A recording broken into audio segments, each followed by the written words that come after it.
Bonsoir à tous, ravi de vous retrouver pour un nouveau numéro de Made in Africa, votre magazine économique 100% africain. Ce numéro sera consacré à une tendance qui s'affirme au fil des ans au point de devenir incontournable dans le monde des entreprises, les team building. En français, cela veut dire la construction d'équipes ou comment renforcer la cohésion d'un groupe professionnel au moyen d'activités collectives. Un véritable business s'organise autour de ce secteur. Les enjeux sont loin d'être anodins, il en va de la performance des entreprises. Au sommaire ce soir, enquête sur le business des team building en Côte d'Ivoire. Les acteurs de ce secteur ne manquent pas d'imagination, jeux d'aventure, virées récréatives ou encore ateliers de création. Tout semble permis quand il s'agit de souder les équipes.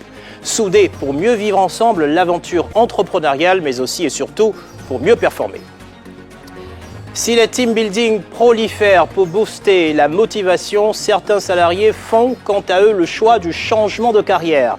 Notre deuxième reportage va vous plonger dans le monde de la reconversion professionnelle, changer de métier pour changer de vie, rebattre les cartes du quotidien établi, prendre des risques, à la clé de nombreux défis mais aussi de grandes satisfactions, la plus grande d'entre elles, être soi-même. C'est un concept né aux États-Unis dans les années 1980, le team building, un concept pour accroître la motivation et l'engagement des équipes au sein d'une entreprise. L'engagement, l'un des éléments clés qui fait la réussite d'un business ou son échec. Une étude de McKinsey le confirme, 97% des employés et des cadres estiment que le manque de cohésion au sein d'une équipe a un impact sur le résultat d'un projet. Pour être lancé vers un même objectif, les team building s'imposent de plus en plus en Côte d'Ivoire. Avec parfois, vous allez le voir, des activités étonnantes. Le phénomène du team building, un reportage de Bernard Samael Pomme, Ghislain Mendonça, Samuel Trazier et Omram Diabaté. Au sud-est de la Côte d'Ivoire, à Sini, cité balnéaire réputée non seulement pour son charme, mais aussi pour son attrait en matière de divertissement et d'évasion. C'est ici, dans ce complexe hôtelier, à l'ombre des cocotiers, qu'une séance de sport inhabituelle se tient. Les participants viennent des 4 coins du monde, mais tous sont employés d'une entreprise spécialisée dans les solutions digitales de paiement, Djoulaya. Ce fitness est la première activité d'une longue journée de team building. Entendez, construction d'équipe. Le but est de renforcer la cohésion entre employés au travers d'activités ludiques. Super, ça ira. Celui-ci est organisé par une agence basée à Abidjan. C'est Lucrèce Dosso, la chef de projet, qui se charge de l'animation de cette journée de team building. Là, c'est le sport qui se termine avec beaucoup d'enthousiasme. On a vu que les équipes étaient vraiment là-dedans et pour nous, c'est super, quoi. Après cette séance, on aura des jeux. Et puis ensuite, on aura un échange pour avoir leurs impressions. Et l'après-midi, on aura bien sûr une balade lagunaire, puis une méditation qui est vraiment le clou de cette journée. Sans plus tarder, les jeux débutent.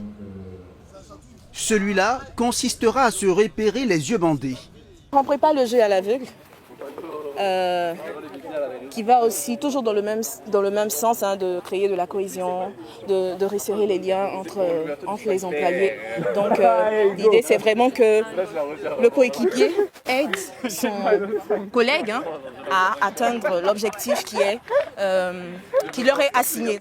Et c'est parti pour une folle virée. 5, 4, 3, 2, 1, top, c'est parti!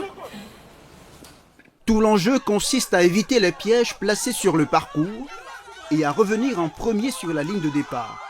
Un exercice qui vise à renforcer la cohésion au sein de l'équipe. Très belle expérience. C'est le meilleur endroit, le meilleur moment de pouvoir vivre ce genre d'échange, ce genre de partage. Ici, il n'y a pas de perdant. La victoire est avant tout collective. À la mi-journée, les participants peuvent s'accorder un moment de détente, tout frais payé par l'entreprise, un court repos, avant une nouvelle immersion dans leur journée de team building. C'est une tendance qui s'affirme au fil des ans. les team building. Une méthode de cohésion d'équipe apparue au début des années 1980 aux États-Unis d'Amérique et qui a gagné tous les continents. En Côte d'Ivoire, les professionnels de ces sorties d'entreprise se diversifient.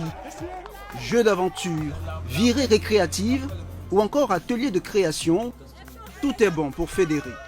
Certaines études affirment que ces événements en entreprise augmentent les performances d'équipes de 30%. Le marché ivoirien est en expansion et les entreprises sont plus que jamais demandeuses.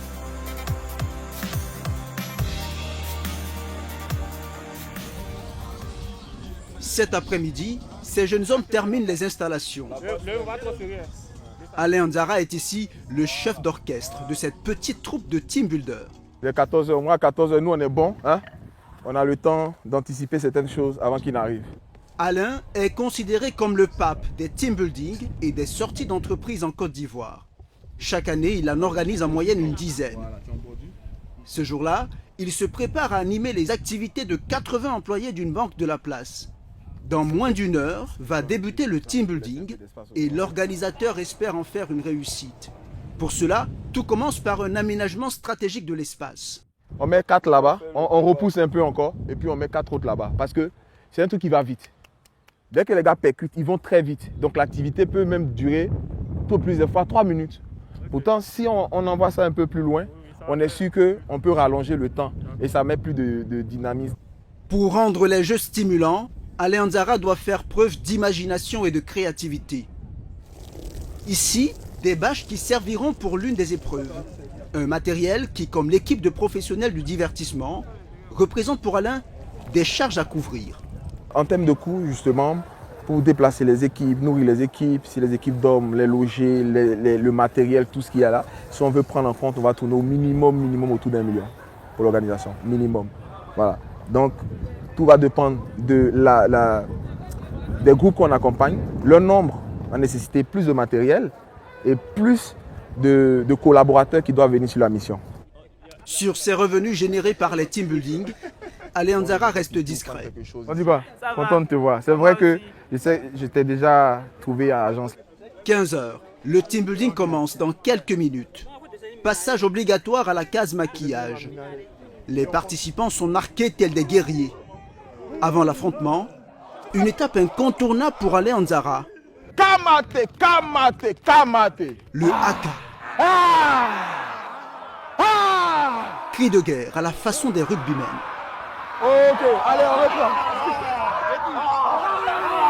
Avant que les gens soient dans le bain des activités, il faut qu'on arrive à les aider à créer une bonne énergie. Parce que les gens appréhendent, se disent on va faire du sport, on sera fatigué. Donc on les met dans cette physiologie-là où ils se sentent déjà bien. Les équipes sont constituées par code couleur. Leur mission, relever ensemble les défis. L'exemple dans ce jeu d'équilibre. La calebasse doit rester pleine d'eau tout au long du parcours. Au même moment, certains coéquipiers sont chargés de ravitailler en eau. Et la coordination porte ses fruits. On se rend compte que sans le travail d'équipe, sans la collaboration, sans l'entente mutuelle entre les membres d'une équipe, il ne peut pas avoir d'avancée, il ne peut pas avoir d'objectif atteint, il ne peut pas avoir de réussite, il ne peut pas avoir de succès, il ne peut pas avoir de résultats. La multinationale bancaire a voulu ce team building en clôture d'un séminaire d'orientation de sa nouvelle stratégie marketing. Des moments uniques où directeurs et collaborateurs se mêlent, sans distinction hiérarchique. Ce team building est très intéressant déjà parce que ça répond un peu à nos objectifs que nous étions fixés. C'était déjà de mobiliser les équipes pour la fin de l'année. Et ensuite, le deuxième objectif, c'était de renforcer la collectivité, la confiance en toutes les équipes. Et aussi, en troisième volet, c'était surtout de partager la stratégie 2022. Le team building n'aura duré que 3 heures de temps. Or, pour organiser une journée comme celle-ci, il faut parfois de longues semaines de préparation. Et cela peut s'avérer être un challenge pour les professionnels du secteur. En Côte d'Ivoire, il n'existe qu'une poignée d'agences spécialisées en team building, car il faut dire que la tendance est encore nouvelle. Abidjan, Riviera 2. Nous retrouvons l'une des pionnières du secteur dans ses bureaux. Anne-Marie Dupac-Nobou, spécialiste de l'événementiel depuis 2008.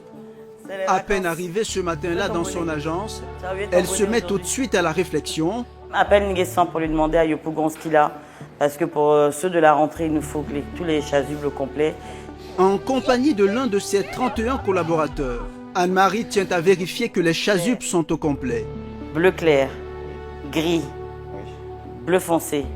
Ces chasubles permettent de différencier les équipes sur le terrain. Ces team building peuvent parfois réunir jusqu'à 150 participants. Alors, pour l'organisatrice, la vigilance est de mise. Les gros team building, c'est beaucoup de pression. Quand vous avez 150 personnes qui finalement ressemblent à un moment, vous savez qu'il y a un moment, c'est 150 enfants, c'est plus 150 adultes. Oui, c'est stressant parce qu'il faut avoir la bonne mécanique pour canaliser tout le monde, faire en sorte que tout le monde puisse participer, ne rien oublier. Donc oui, c'est un peu stressant dans ces cas-là. À ses débuts, il y a 14 ans, elle organisait un team building par an. Aujourd'hui, la demande est en hausse et Anne-Marie Nobou en fait 6 à 7 chaque année. Son savoir-faire, elle le facture désormais au nombre de participants et en fonction du client. Les prix peuvent aller de 15 000 à 35 000 francs CFA par personne. Pour 150 personnes par exemple, la facture peut aller de 2 à 5 millions. Autre facteur à prendre en compte, la durée du team building qui peut parfois s'étendre sur 3 jours. En location de site, on est hors budget. Sauf si nous on l'assume. Pour rester concurrentielle, Anne-Marie Nobou doit se réinventer. Pour cela, avant chaque team building, elle tient ses séances de brainstorming pour faire correspondre son offre à la demande du client. Le plus souvent, il s'agit des jeux d'aventure ou encore d'ateliers créa, comme sur ces photos. Mais il lui arrive de sortir des sentiers battus. Les jeux, en fait, sont conçus en fonction du client, de ses objectifs, du nombre de personnes qu'il y a, de la durée des jeux, enfin le temps qu'on nous donne pour faire un team building. On dit vous avez la journée, vous avez 2 heures, vous n'avez qu'1h30. En fonction de ça, déjà, on peut éliminer certains jeux ou se concentrer sur un seul jeu. Avec un client, ils étaient une trentaine, mais on est allé sur des jeux avec des drones, par exemple. Donc en fonction de toutes les informations que donne le client, on adapte nos réflexions par rapport à ça. En Côte d'Ivoire, il n'existe pas de formation pour devenir professionnel de team building. Anne-Marie Nobou s'est auto-instruite grâce à des livres comme celui-ci intitulé « La Bible du team building » et rédigé par un auteur français. Le team building n'est pas une solution toute faite qui viendrait par enchantement résoudre tous les problèmes. Le team building, ce n'est pas un fourre-tout où l'on peut faire n'importe quoi. L'objectif doit être défini et la démarche élaborée en conséquence. Les outils ne sont rien s'ils ne sont pas ordonnés vers une fin.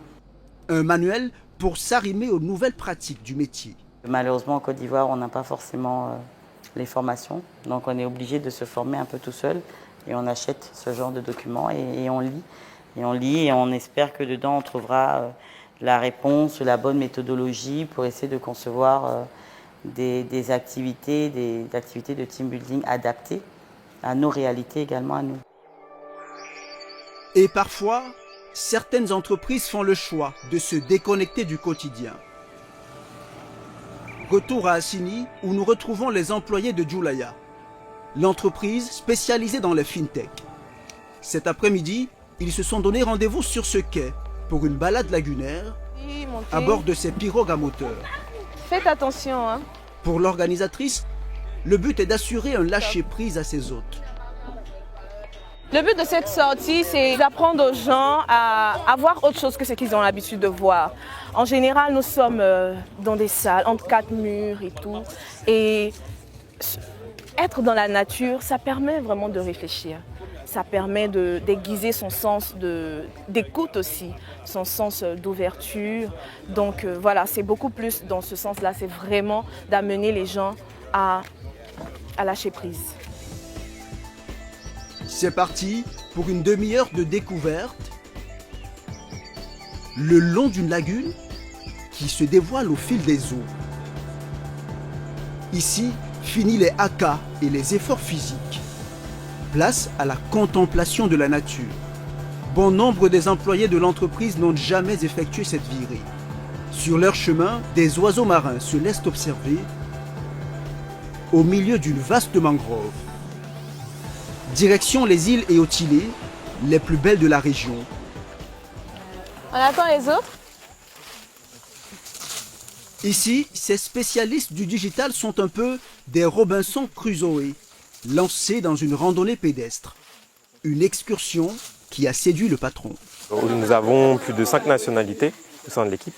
Donc pour nous, on a des équipes qui sont réparties dans différents pays, en France, en Côte d'Ivoire, au Sénégal, mais aussi, comme on dit, en télétravail, au Maroc, en Tunisie, en Italie. Donc pouvoir se retrouver dans un moment en physique est aussi très important, surtout après voilà, les 2 années de pandémie qu'on a vécues. Et puis partager les valeurs, partager la vision, c'est tout le sens du team building. Dans cette forêt primaire, l'équipe est en communion avec la nature à l'état sauvage. Les participants ne vont d'ailleurs pas tarder à se connecter aux énergies ambiantes. Ressentez la lumière qui monte depuis la plante de vos pieds. L'idée ici, c'est vraiment d'entrer en nous-mêmes et de chercher un sens à notre existence. Un moment unique, même pour des mordus de nouvelles technologies. La méditation, ce n'est pas quelque chose qui est très connu par les gens. C'est un mouvement souvent qui vient, on va dire, d'Asie, de l'Est, etc., qui est un peu en vogue en Europe, etc., mais qui arrive de plus en plus sur les autres continents. Et c'est vrai qu'on voit les gens sont un peu sceptiques au début, ils rigolent, etc. Et puis après, ils repensent, ils disent « Ah, c'est vrai que c'était intéressant ». Et moi, je pense qu'il y a maintenant, aujourd'hui, voilà, des entreprises qui font même des moments de méditation dans les entreprises, dans la Silicon Valley ou autres. Pas sûr que les méditations se poursuivent de retour au travail. Mais au terme de ce team building, tous espèrent que se lève une aube nouvelle et des lendemains fructueux pour leur entreprise.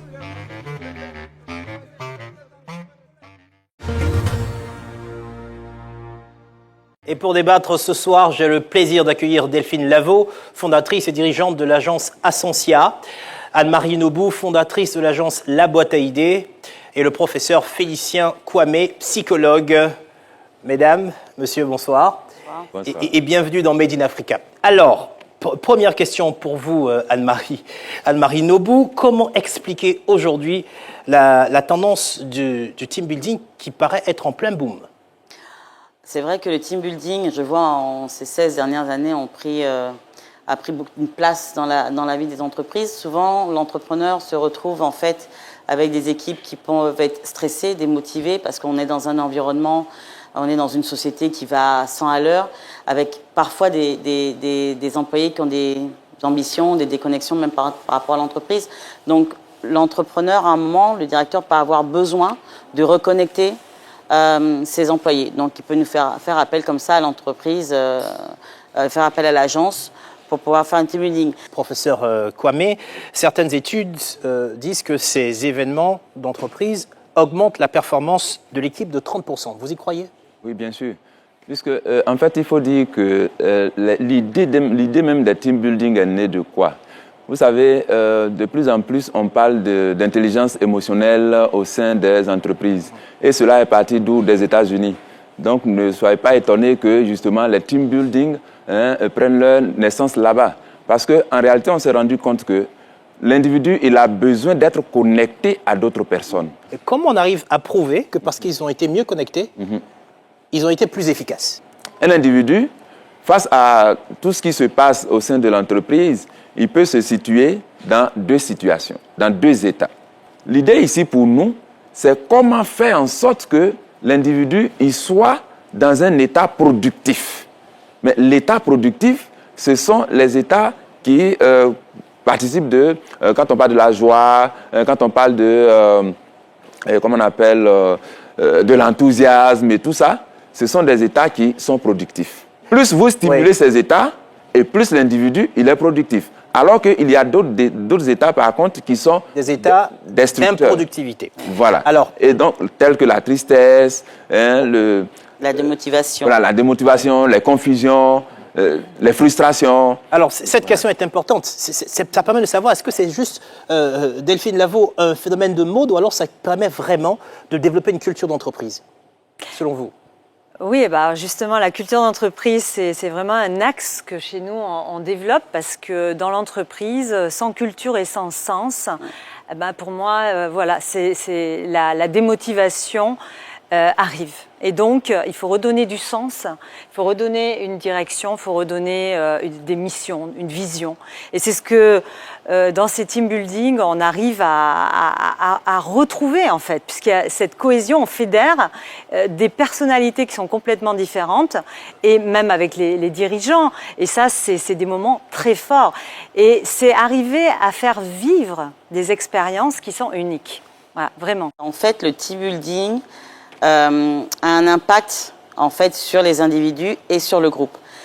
Ça permet d'apprendre à se connaître. Les gens se révèlent dans ce genre de jeu-là. Et on découvre le collaborateur qu'on a au quotidien qui peut être taciturne, on découvre qu'il est talentueux dans certaines choses.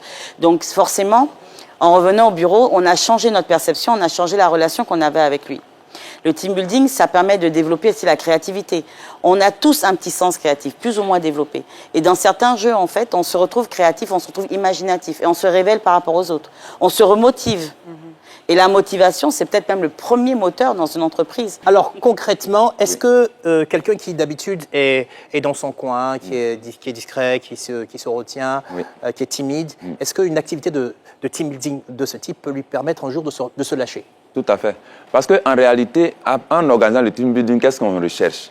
On recherche à aller chercher en individu son enfant qui, quelque part, a été lâché au fur et à mesure. Et donc, en allant chercher l'enfant, pourquoi est-ce que les team building conduisent à la créativité? Parce que c'est justement l'enfant qui est le plus créatif. Alors concrètement, vous avez par exemple combien de team building par an?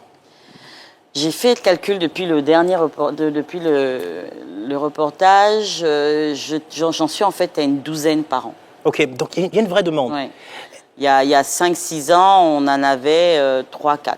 Alors, mais 3-4, c'est pas beaucoup par an. 3-4, même 10 par an, ça paraît pas... voilà, ça peut pas faire tourner votre business. On est d'accord. Mais est-ce que c'est rentable? C'est ça la question derrière. Parce que je suppose qu'il y a beaucoup de personnes inspirées qui aimeraient aussi se lancer. Vous êtes d'accord, se lancer dans le team building. Est-ce que c'est rentable? Est-ce qu'il y a vraiment cette demande comme on le dit? Alors, nous, on utilise le team building dans une stratégie globale. C'est-à-dire que c'est une des pierres de notre stratégie, puisqu'on travaille sur l'image de marque de l'entreprise, on travaille sur la culture d'entreprise, la culture du changement et l'innovation managériale. Donc, c'est une des briques. Donc, dans une entreprise, on va le proposer en stratégie parce que c'est un outil qui va permettre la cohésion dans l'entreprise. Donc on va, oui, nous à peu près une dizaine par an également, ça dépend de... Anne-Marie, est-ce qu'on peut faire de ça un business, on peut en faire sa spécialité et en vivre? Je ne suis pas sûre. Il n'y en a pas suffisamment. Après, peut-être qu'il y a d'autres agences qui arrivent, mais je pense qu'on est quand même dans la moyenne. Ne faire que ça, je ne suis pas convaincue. Pas encore. Sûrement dans quelques années, surtout si on continue en fait sur cette croissance-là, oui, on en vivra peut-être uniquement. Est-ce que vous pouvez aider, vous, à structurer, sur la base des besoins analysés, des objectifs déterminés, à structurer un certain nombre d'activités et à déterminer de façon scientifique quel impact ça devrait pouvoir avoir et à suivre, à faire une forme de monitoring de cet impact-là après pour fournir des résultats? Mais en réalité, c'est toute la stratégie même que vous avez définie comme ça.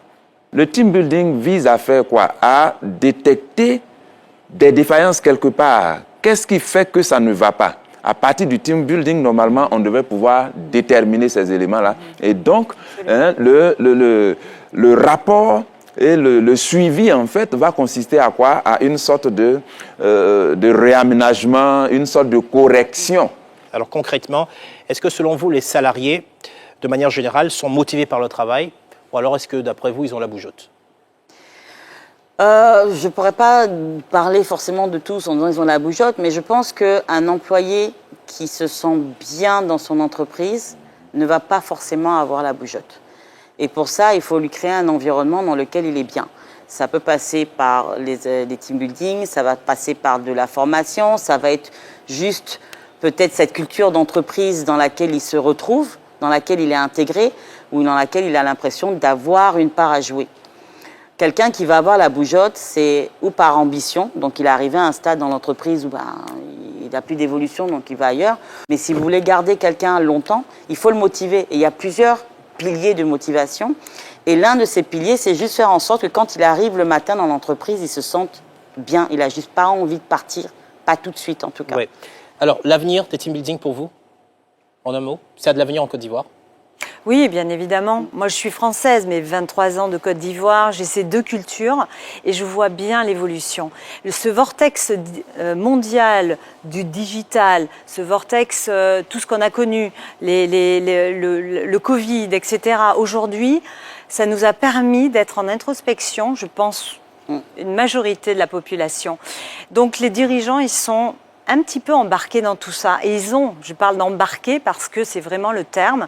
Quand je rencontre des dirigeants, je leur dis, il faut embarquer vos équipes. Ils ont besoin d'autre chose. Ils veulent sentir qu'il y a un renouveau. On va se réinventer tous ensemble.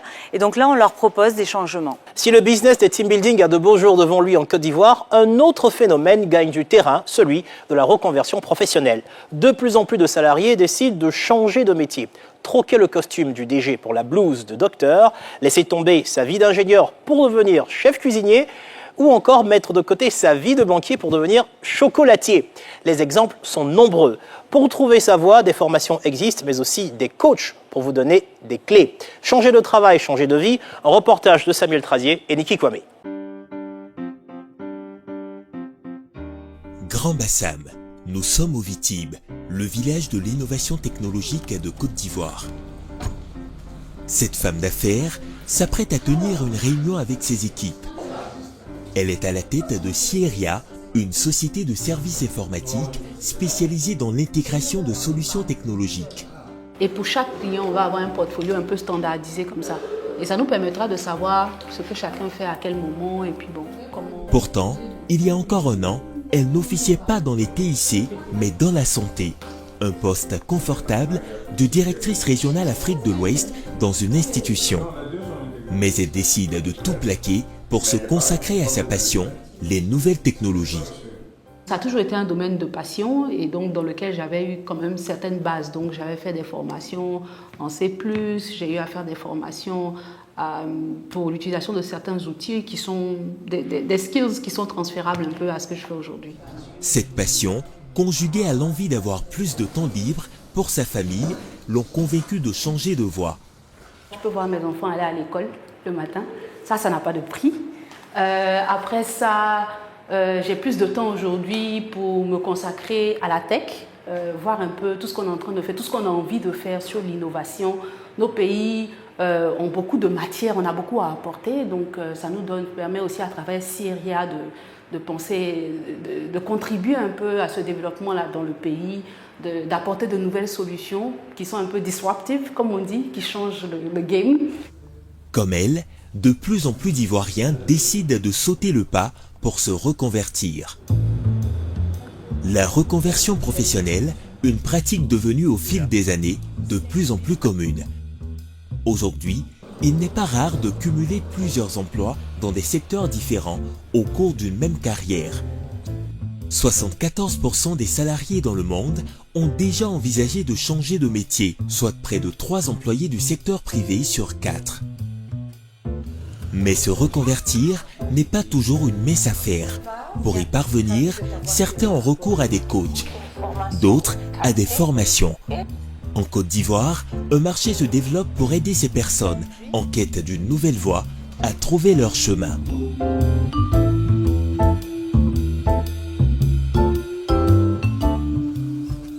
Quartier de Riviera Faya à Abidjan. Ce couple de futurs jeunes mariés a rendez-vous avec Jennifer, wedding planner. Bonjour, monsieur et madame Koulibaly. Elle a pour mission d'organiser le mariage de leurs rêves et de rendre ce jour inoubliable. Au programme ce matin, visite d'une salle de réception. Vous allez entrer par là, puisque c'est vous les stars du jour, donc il faut que tout le monde vous regarde. Donc vous allez traverser toute la salle jusqu'au fond. Ici, on installera le salon des mariés. Donc vous serez de ce côté. avec vos fauteuils, votre table, votre piste de danse. Il y a quelques mois, Jennifer était comptable dans un grand cabinet de la place. Mais après plusieurs années, ce métier finit par la lasser. Elle se lance alors dans l'organisation d'événements. Et même si elle est encore novice, ses clients semblent apprécier. Ce qui m'a rassurée, c'est le fait de la voir contrôler le mariage d'une amie. Et j'ai beaucoup apprécié. Voilà. Nous sommes très satisfaits de la manière dont elle a préparatifs de notre mariage. On est déjà à quelques semaines et tout avance très bien. Nous sommes vraiment satisfaits. Salut les filles! Devenir wedding planner, un revirement de carrière complet pour la jeune femme. Alors on fait quoi aujourd'hui? Pour apprendre à maîtriser les codes de ce nouveau métier, elle s'inscrit à une formation. 2 fois par semaine, elle suit des cours en ligne. Jennifer veut mettre toutes les chances de son côté pour devenir une référence dans sa nouvelle activité. Il existe différents types d'événements. Alors ce sera à vous de choisir dans quoi vous voulez vous concentrer et quel type d'événement que vous aimeriez réaliser. Avec ces formations, j'apprends énormément de choses que je ne savais pas avant. Par exemple, la gestion de stress au niveau des mariés, je ne connaissais pas. Comment emmener un client à confirmer ou à concrétiser sa demande. Alors, il est très important pour moi de me faire former pour maîtriser tous les contours liés à un organisateur d'événements. La jeune femme a déboursé 200 000 francs CFA. Au terme de ses 3 mois de formation, elle obtiendra une certification qui lui permettra de se démarquer sur son nouveau marché. Si j'avais eu le choix beaucoup plus tôt, je pense que jamais je n'aurais été assistante comptable. Je me serais lancée directement dans cette passion que je vis à fond aujourd'hui et sûrement ça m'éviterait beaucoup de temps perdu et je serais à une position beaucoup plus élevée, je pense. Suivre une formation constitue une première étape, mais il y en a d'autres. Merci Madame Iglesia, à bientôt. Bonjour Coach Lydia. Il y a 4 mois, Jennifer sollicite les services de Lydia Dogo. Depuis 13 ans, cette coach aide les personnes à se reconvertir et à aborder plus sereinement un changement de carrière.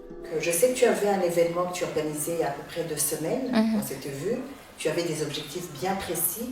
Peux-tu me dire un peu plus comment est-ce que les choses se sont passées et quels ont été tes challenges? D'accord, très bien. L'événement lui-même s'est très bien passé.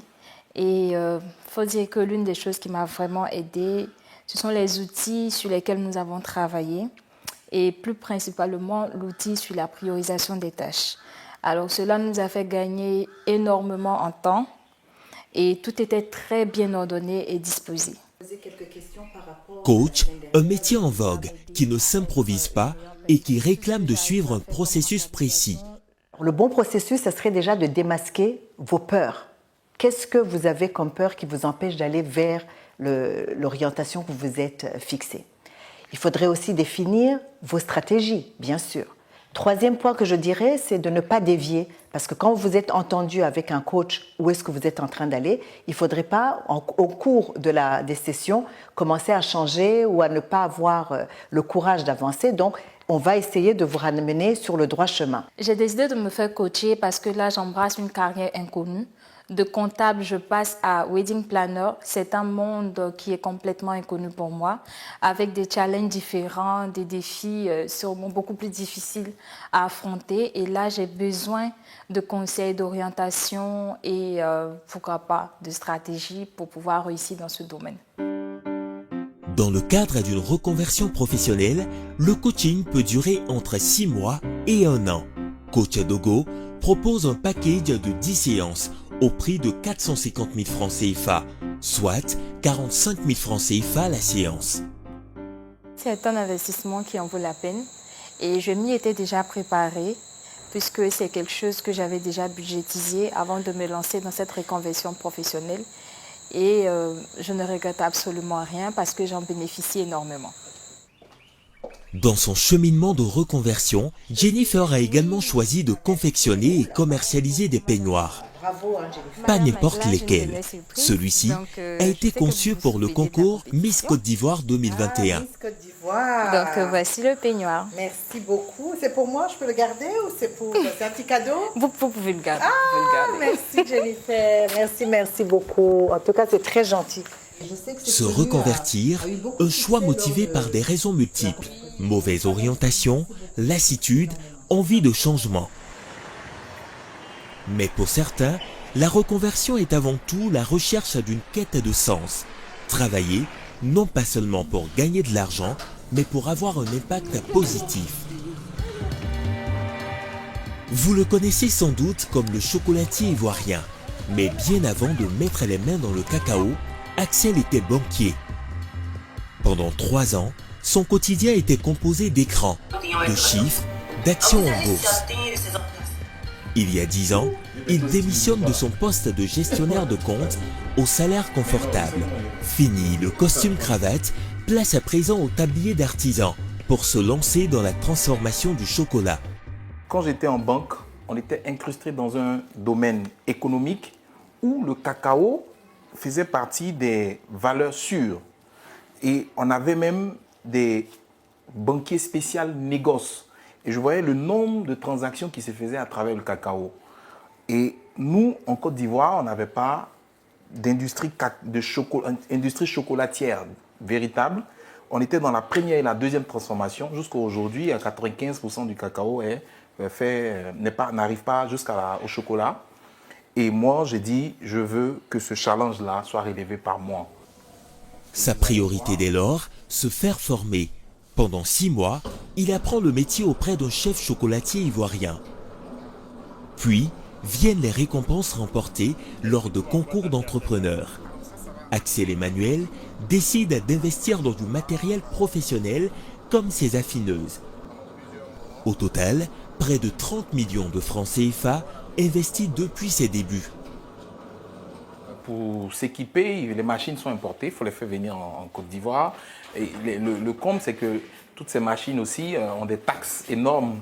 Pourtant, on demande de transformer le cacao. Donc ici, vous aurez des affineurs, vous aurez aussi des petites machines de laboratoire pour pouvoir faire mes petits tests quand je commence à travailler, pour pouvoir faire des recettes. Vous avez aussi des différents broyeurs et tout. Donc c'est des petites choses comme ça avec lesquelles on essaie de bosser, quoi. Ce qui motive Axel plus que tout, c'est d'aider les cacaoculteurs et leurs familles à mieux vivre de leur travail en les accompagnant. Moi, aujourd'hui, je leur donne l'opportunité de gagner de l'argent sur cette chaîne de valeur-là. Parce qu'il y a énormément d'argent qui se fait, mais eux, ils sont en marge. Et moi, j'ai décidé de les inclure. Pour comprendre, direction Toumaudi, à 2 heures de route d'Abidjan.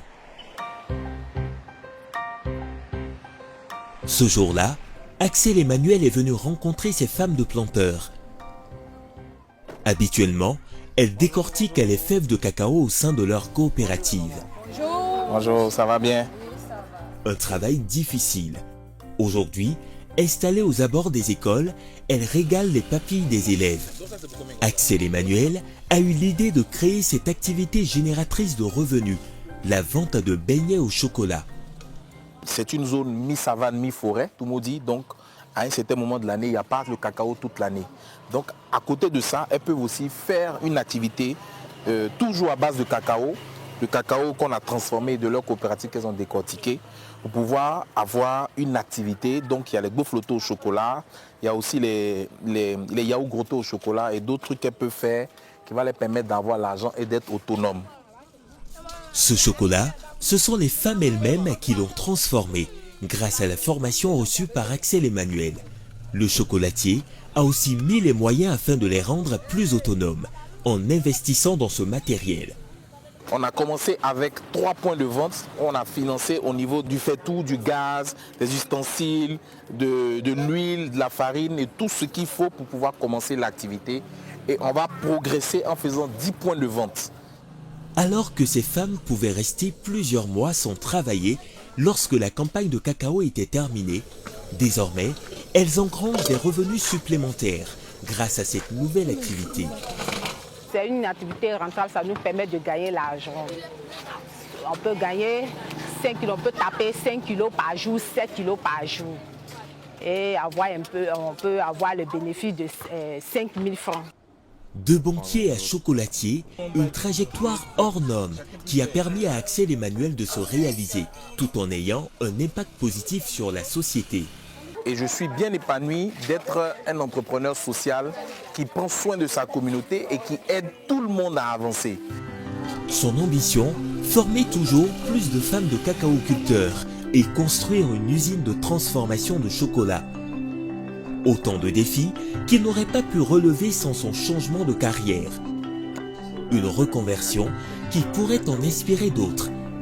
Aujourd'hui, on estime que 83% de personnes dans le monde ont déjà envisagé une reconversion. Reste à sauter le pas. Nous ont rejoint pour cette deuxième partie Lydia Dogo, coach en développement personnel, Jean-François Yoman, coach en développement personnel lui aussi. Bonsoir. Bonsoir. Et nous sommes toujours avec le professeur Kwame qui est avec nous. Alors, on l'a vu, de plus en plus de salariés décident de changer de métier. Pourquoi, à votre avis, Lydia ? Alors, à mon avis, je dirais que depuis la pandémie, on voit de plus en plus de personnes qui décident de changer de métier. Je ne sais pas si c'est parce qu'ils se rendent compte que l'essentiel est ailleurs.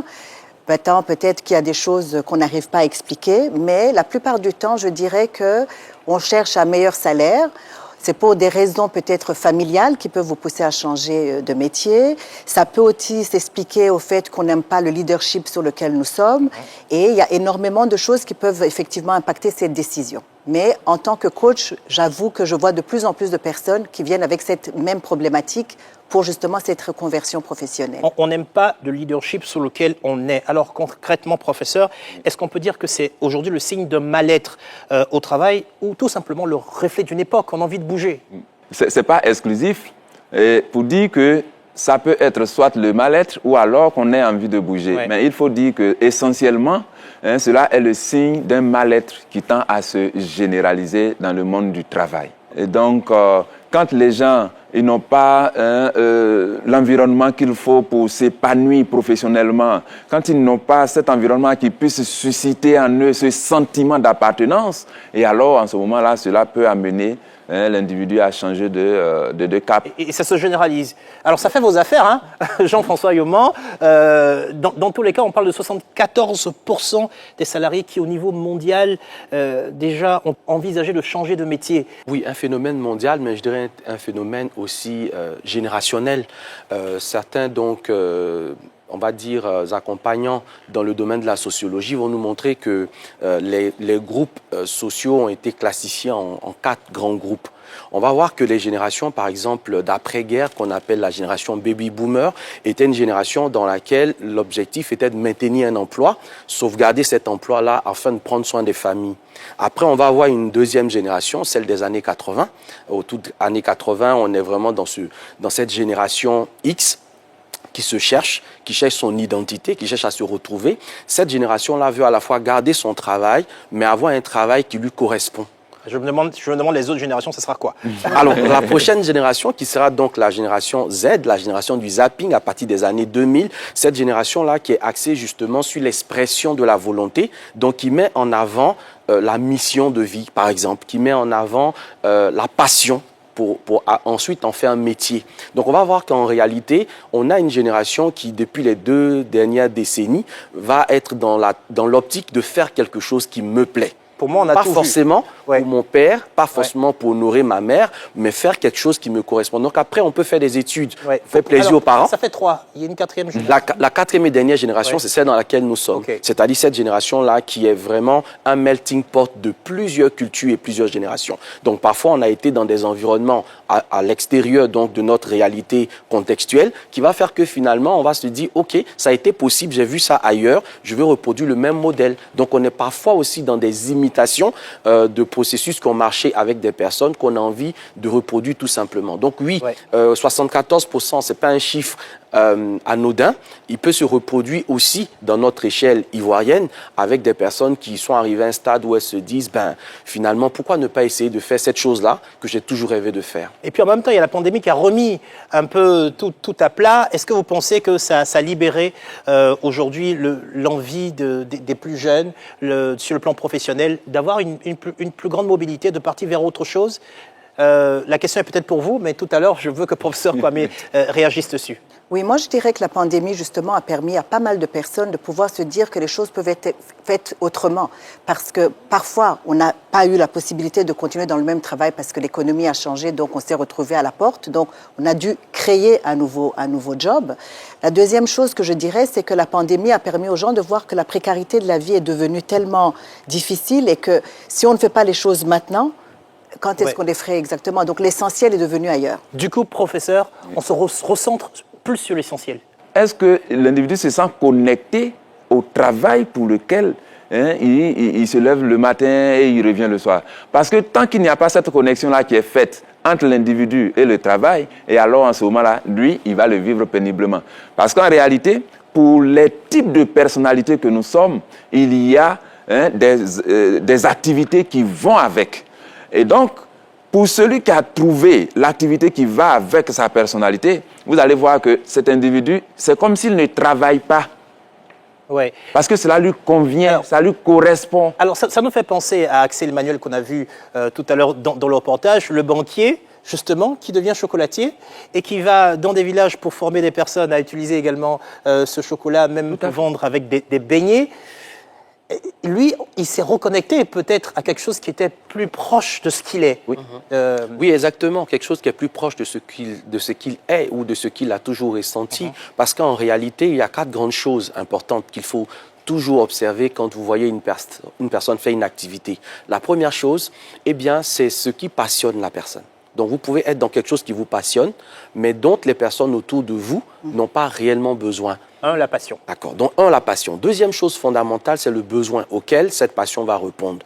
On se souvient un tout petit peu, quand on fouille les annales, de la pyramide de Maslow, qui est une pyramide qui va établir différents besoins. 5 en gros, et chacun de ces besoins-là, eh bien, répond à une attente en termes d'exigence d'emploi. De le besoin. De le besoin. Troisième chose essentielle, c'est qu'est-ce que je gagne? Comment c'est rémunéré? Comment je vis? Comment je monétise finalement cette chose que j'aime et que les gens donc réclament? Donc l'argent devient le nerf de la guerre, n'est-ce pas? L'argent. Quatrième et dernière chose, est-ce que je suis doué pour réaliser cette tâche ou pour accomplir cette chose-là? Je peux être passionné mais pas doué. Je peux être passionné mais pas doué. Je peux être doué mais ce que je suis en train de faire ne peut pas être rémunéré en tant que tel. C'est peut-être du gratuit. Ça peut être à la fois aussi une chose dont les gens ont besoin, mais dans laquelle, finalement, je ne suis pas passionné. C'est la rencontre des 4 éléments qui va vous faire prendre le déclic et vous dire, il faut que je parte de là. Pourquoi est-ce qu'il faut un accompagnement? Alors, moi, je pense qu'il faut un accompagnement parce que c'est crucial. Sans préparation, on n'arrivera pas à faire une reconversion comme il faut. Ça se prépare en amont. On a besoin de comprendre le pourquoi de la personne, pourquoi est-ce qu'elle veut absolument changer de métier, pourquoi est-ce qu'elle veut avoir un nouveau travail. Deuxième question, est-ce qu'elle a les compétences adéquates qui vont lui permettre de pouvoir aller vers le chemin sur lequel il est en train de pouvoir y aller? Est-ce que les moyens, il s'est préparé en amont pour pouvoir savoir si les finances vont lui permettre de tenir pendant un certain temps, effectivement. Est-ce que ce n'est pas un caprice, ce n'est pas quelque chose qu'on vient de faire sur un coup de tête? Est-ce qu'on a vraiment réfléchi pour pouvoir sauter? Parce qu'on ne veut pas sauter dans le vide. Il y a beaucoup de gens, malheureusement, qui l'ont fait et qui l'ont regretté. Donc, il y a des cas de reconversion qui ne marchent pas. Absolument. Absolument, il y en a. Et j'ai d'ailleurs un exemple. Oui, les cas de reconversion ne marcheront pas si on n'a pas effectivement, comme dit Lydia, analysé 3 facteurs importants en tout cas. Le premier, par exemple, c'est les blackouts. On peut être dans un système d'entreprise, on est carrément dans un blackout. C'est quoi? On les appelle les maladies professionnelles. C'est-à-dire que je suis dans un métier, je suis dans une activité, et puis au bout d'un moment, j'ai plus de vision, j'ai plus de profil, j'ai le sentiment de ne plus pouvoir avancer. À ce moment-là, ce n'est pas le bon moment de sauter. Je suis en train de faire le constat que je n'ai pas de visibilité. La visibilité n'est pas le seul élément qu'il faut analyser. On a également le burn-out, c'est l'épuisement professionnel. On est dans un secteur d'activité où on ne fait que voir les mêmes choses tout le temps. On a le sentiment qu'on est arrivé à un stade où on peut donner mieux dans l'environnement dans lequel on est, et les conditions ne sont toujours pas réunies pour qu'on puisse donner ce meilleur-là. Troisième élément qu'il faut analyser avec la personne qui vient en demande de coaching pour la reconversion, c'est le burn-out. Le burn-out, en fait, ça va être dans cette dimension-là, une personne qui arrive à un stade de sa vie professionnelle où elle réalise qu'elle a un ennui par rapport au travail qu'elle fait. C'est-à-dire que le travail devient ennuyeux. Dans tous les 3 cas, on est out. Dans tous les 3 cas, voilà. On est out et à partir de ce moment-là, en analysant objectivement, on va faire une évaluation de la situation à la personne. Concrètement, comment on fait pour savoir tout ça? C'est assez récent comme le métier de coach, non? Ce n'est pas aussi récent que ça. Moi, je pense qu'on a tendance à croire que c'est récent, mais si on regarde bien, le métier a toujours existé. Mais c'est maintenant que j'ai l'impression qu'il y a plus de coachs sur le marché, parce que j'imagine qu'il y a un peu plus de demandes et il y a un peu d'argent à se faire là-dessus. Mais il faut quand même être certifié. C'est cela le... Moi, j'aime ce que vous faites. Je veux devenir coach. Comment je fais pour être coach? Il y a une certification, il y a une formation, il y a des diplômes. Absolument. D'abord, ça doit être une envie profonde. C'est quelque chose qui vous attire, que vous avez l'impression que vous avez les compétences pour. Vous vous inscrivez. Il y a des écoles pour ça. Il y a des certifications qui sont faites, que ce soit ici ou à l'étranger. Je sais que, par exemple, M. Yomon a une école ici en Côte d'Ivoire et qui forme. Exactement. Et qui forment. Donc, l'idéal, c'est de pouvoir suivre une voie intellectuelle, professionnelle. Avec tout ce que je vous ai entendu dire, qui réveille l'esprit, est-ce que vous avez le sentiment de devoir faire encore un certificat pour pouvoir accompagner des gens, notamment dans des cas de reconversion? Bien sûr, puisque moi-même, en plus de mon doctorat en psychologie, je suis allé me former au coaching. Donc, c'est un métier? C'est un métier. Et vous avez déjà des clients pour l'activité Bien de coaching? sûr, mais ici, vous m'avez appelé en tant que psychologue, et donc je suis là en tant que psychologue, mais je suis aussi coach. Ouais. Alors je reviens à vous, parce que vous avez l'école. Est-ce qu'on peut gagner sa vie aujourd'hui en tant que coach? Est-ce que les gens vous font suffisamment confiance pour mettre leur vie et de l'argent entre vos mains pour leur bonheur? Écoutez, moi, ça fait 15 ans que j'exerce ce métier. À titre professionnel? À titre professionnel. Donc, vos meilleures sources de revenus viennent de là? Absolument. C'est exactement ça qui me fait vivre. Il y a des mois où, effectivement, j'ai un peu plus que d'autres mois. Ça, ce n'est pas non plus quelque chose que je dois vous cacher. Il est en fait que c'est un métier. C'est avec le temps et avec l'expérience où on peut vraiment se dire qu'on avance comme il faut. C'est les références de bouche à oreille, les personnes que vous coachez qui peut-être vous réfèrent à d'autres personnes. Et je vis de cela, oui, exactement. Est-ce que, concrètement, on peut dire que une vie avec un seul métier, c'est révolu? Ou alors c'est encore faisable, passer toute sa vie dans un seul métier? Est-ce que si on est dans le bon métier, si on l'a choisi j'appelle très ici tôt. Bon métier, celui qui nous correspond. Donc très tôt, on peut avoir fait le choix d'un métier qui nous correspond, dans lequel on s'épanouit et pour lequel on n'a pas besoin d'effectuer des changements. Ça suppose que peut-être qu'on doit vous consulter beaucoup plus tôt, vous les coachs. Absolument. En amont. Pas forcément au moment de la reconversion. C'est pas au moment de la reconversion qu'il faut. Et c'est pour ça que je pense, enfin, je suis de ceux qui pensent que le coaching doit être initié déjà depuis les premiers pas de l'enfant dans le système scolaire, en fait. On peut encadrer un enfant et déjà, dans son processus de développement, pouvoir l'orienter. Est-ce que l'entreprise peut vous appeler? Je suis le DG, oui. Et je veux faire sortir des personnes de mon personnel, faire entrer d'autres. C'est possible. Donc je veux un coaching de toute l'entreprise. C'est possible. Il y a des outils, par exemple, il y a une matrice très intéressante qui permet de faire ce type de diagnostic, c'est-à-dire que vous allez voir la motivation et la compétence dans l'équipe que vous avez.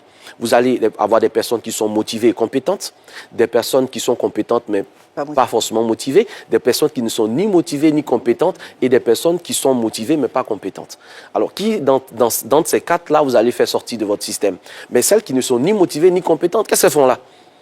Voyez, donc il est possible en fait. Celles qui sont motivées mais qui ne sont pas compétentes ont besoin de formation.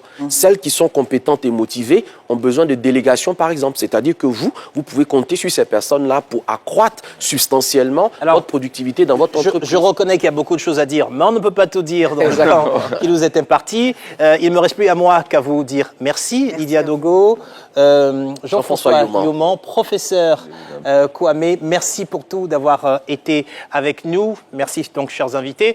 Merci aussi à vous, chers téléspectateurs, d'avoir suivi ce numéro de Made in Africa. Je vous donne rendez-vous dans 15 jours pour un tout nouveau numéro. Vous pouvez retrouver cette émission sur notre site internet, c'est www.rti.ci ou sur l'application RTI Mobile. Vous pouvez aussi suivre nos activités sur les réseaux sociaux, Made in Africa pour Facebook et Made in Africa TV pour Instagram et Twitter. Merci à tous ceux qui m'ont aidé à préparer cette émission, aux équipes de production d'Éléphant Africa, mais aussi aux équipes de la RTI pour la réalisation. Je vous souhaite une excellente suite de programme sur RTI.